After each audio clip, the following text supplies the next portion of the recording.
Vous parliez à l'instant de race de trotteurs, race précise. Alors, est-ce que vous voulez bien, je ne sais pas qui, l'un de vous deux, m'en parler un petit peu plus? Quelle est cette race qui est typiquement française, c'est ça? Alors, le cheval, il a 3 allures. Oui. Alors, Il marche dites-moi. au pas, Oui. et donc ça fait clac, clac, Jusqu'ici, clac, je vous suis. clac. Il fait du trot, c'est clac, clac, clac, clac, clac, clac, et après il fait du galop. Tagada, tagada, tagada, tagada. Le fameux. Voilà. Donc, ce sont les allures naturelles du cheval. Oui. Donc, à l'origine, les chevaux, notamment dans les campagnes, étaient des chevaux de travail. C'était des chevaux qui travaillaient à la ferme ou qui transportaient les personnes. Mais, et ça, c'est la même histoire en Chine, en fait. Les agriculteurs, le dimanche, le jour de repos, se regroupaient et faisaient courir leurs chevaux d'un clocher à un autre pour savoir lequel était le plus rapide. Ah. Et par rapport à une race, des chevaux de travail qui étaient des chevaux qu'on appelait des demi-cents, s'est développé ces courses de trot. Et puis l'armée aussi venait acheter ses chevaux en fonction de ses capacités au niveau du trot. À l'époque, la France était composée d'un certain nombre de haras nationaux qui fournissaient des reproducteurs pour que les paysans ou le monde agricole puissent produire des chevaux.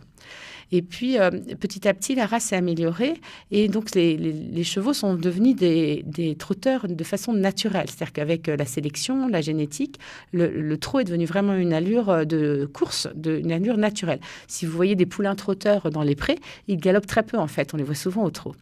On considère que dans le monde, il y a 4 races de trotteurs, 4 races pures.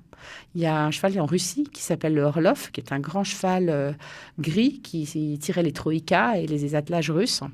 Il y a un cheval dans les pays scandinaves qui s'appelle le Koldla, le sang-froid, qu'on peut voir à Vincennes aussi sur certains événements, qui est un cheval plus petit. Et puis il y a les 2 races les plus rapides, un cheval américain qui s'appelle le Standardbred et le cheval français qui s'appelle le trotteur français. D'accord. Voilà. Je viens de comprendre quelque chose. Je viens de comprendre quelque chose, mesdames, messieurs, parce que bon, j'ai un peu travaillé pour préparer cette interview. Ce week-end, lors de cet événement du Nouvel An chinois à l'hippodrome de Vincennes, donc le Grand Prix de France, qui est évidemment une course de trotteurs, et j'ai regardé le palmarès et j'ai vu seulement 3 drapeaux. Alors, français, cocorico, dans le palmarès, il y a beaucoup de drapeaux français, beaucoup de victoires françaises, et puis les alternatives, c'est suédois ou américaine. Point. Ah, je crois qu'il y a une victoire italienne. Mais alors l'Italie était un très grand pays de trot, avec des grands champions. Malheureusement, leur système de course a subi de gros revers ces dernières années et c'est plus compliqué pour eux aujourd'hui. Mais on les attend, on attend qu'ils reviennent en force. D'accord, ils reviennent en force. Mais là, à travers l'explication que vous m'avez dit des races, il y en a une scandinave, une française, une américaine. On le retrouve dans le palmarès. Oui, tout à fait. Maintenant, pourquoi on est si bon ? Pourquoi la France a autant de victoires, que ce soit dans le Grand Prix d'Amérique qui a eu lieu il y a une quinzaine de jours, où j'imagine, et je le souhaite, qu'il y ait une victoire française ce week-end, mais pourquoi la France a cet avantage à autant de victoires ? Nos professionnels, je pense, sont très bons. Déjà, on a des infrastructures aussi qui sont à la pointe en France. L'hippodrome de Vincennes en est l'illustration. C'est quand même aujourd'hui quasiment le premier hippodrome au monde dédié au trot, de par à la fois ses infrastructures et son activité. À Vincennes, on court quasiment 160 jours par an. Ah oui. Donc quasiment un jour sur 2, ah oui. Dans des conditions qui sont quand même très particulières et optimales pour les professionnels. C'est-à-dire, qu'est-ce que vous appelez des conditions optimales ? Des infrastructures avec déjà une piste qui est reconnue partout dans le monde. Des infrastructures d'accueil à la fois des chevaux et des hommes qui sont pointés du doigt partout aussi de très haut niveau dans le monde. Voilà. Et un système français qui fait aussi partie justement de tout cela et qui tire justement les professionnels et les chevaux français vers le haut. D'accord. Alors là, vous touchez du doigt un discours que j'entends souvent ici, parce que nous, le LCF, on est une radio franco-chinoise, donc on s'intéresse vraiment à toutes les relations franco-chinoises. Et dès que quelque chose marche bien, les Chinois ont tendance à s'y intéresser pour pouvoir l'importer chez eux, notamment les méthodes. Donc ça concerne tous les secteurs. Est-ce que c'est ce savoir-faire-là que nos amis chinois viennent chercher, sont intéressés par ? Alors, cela et puis la génétique.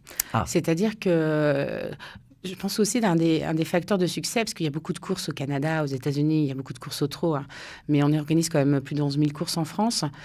Et on sélectionne, l'objectif d'organiser des courses, c'est la sélection et l'amélioration de notre race. C'est un des objectifs finaux. D'accord. Donc, dans notre système de sélection, nous avons des grandes pistes comme Vincennes, qui est une piste, vous le verrez dimanche, assez impressionnante au niveau taille, mais nous avons aussi des petits hippodromes en province ou des petites pistes un petit peu partout sur 240 hippodromes en France, hein, où on organise des courses au trot. Et puis, nous avons des courses où les chevaux tournent à main gauche et d'autres courses où ils tournent à main droite, des pistes en herbe, des pistes en sable, des pistes... Et tout ça fait une diversité. Le Prix d'Amérique s'est couru sur une distance de 1700 mètres, mais le Prix de France va se courir sur 2100 mètres et le dernier, qui sera le Prix de Paris, sur plus de 4000 mètres. Donc, on va sélectionner aussi les chevaux sur leur vitesse, leur endurance, leurs différentes capacités. Ce qui fait qu'on a une race qui est quand même assez améliorateur. Et par exemple, le gouvernement du Xinjiang est venu acheter des reproducteurs en France il y a 2 ans, des étalons et des juments, dans le but aussi d'améliorer leurs chevaux avec un nouvel apport génétique.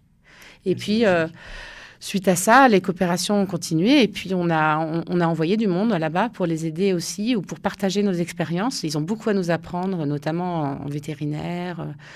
Vous savez bien que la médecine française et la médecine chinoise sont très différentes, mais c'est aussi la même chose sur les pratiques vétérinaires. On va retrouver... Là, vous m'apprenez quelque chose. C'est-à-dire que les grands principes de la pharmacopée chinoise sont déclinés chez les animaux. J'ai eu la chance de voir des livres extraordinaires avec des planches...